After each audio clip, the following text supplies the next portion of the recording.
کہتے ہیں کسی جگہ دو شخص رہتے تھے، ایک کا نام عقل تھا اور دوسرے کا نام نصیب۔ ایک دفعہ وہ دونوں کار میں سوار ہو کر ایک لمبے سفر پر نکلے۔ آدھے راستے میں سنسان راستے پر کار کا پٹرول ختم ہو گیا۔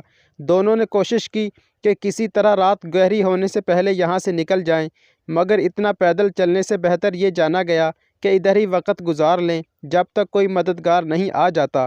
عقل نے فیصلہ کیا کہ وہ سڑک کے کنارے لگے ہوئے درخت کے نیچے جا کر سوئے گا۔ نصیب نے فیصلہ کیا کہ وہ سڑک کے درمیان میں ہی سوئے گا۔ عقل نے نصیب سے کہا بھی کہ تو پاگل ہو گیا ہے کیا؟ سڑک کے درمیان میں سونا اپنے آپ کو موت کے منہ میں ڈالنا ہے۔ نصیب نے کہا نہیں، سڑک کے درمیان میں سونا مفید ہے۔ کسی کی مجھ پر نظر پڑ گئی تو جگا کر یہاں سونے کا سبب پوچھے گا اور ہماری مدد کرے گا۔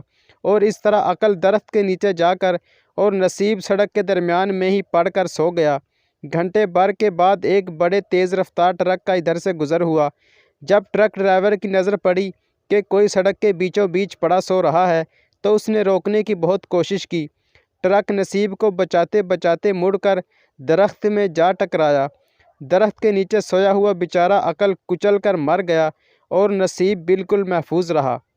شاید حقیقی زندگی میں کچھ ایسا ہی ہوتا ہے۔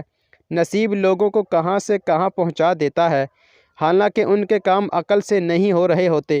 یہی ان کی تقدیر ہوتی ہے۔ بعض اوقات سفر سے تاخیر کسی اچھائی کا سبب بن جایا کرتی ہے۔ شادی میں تاخیر کسی برکت کا سبب بن جایا کرتی ہے۔ اولاد نہیں ہو رہی، اس میں بھی کچھ مصلحت ہوا کرتی ہے۔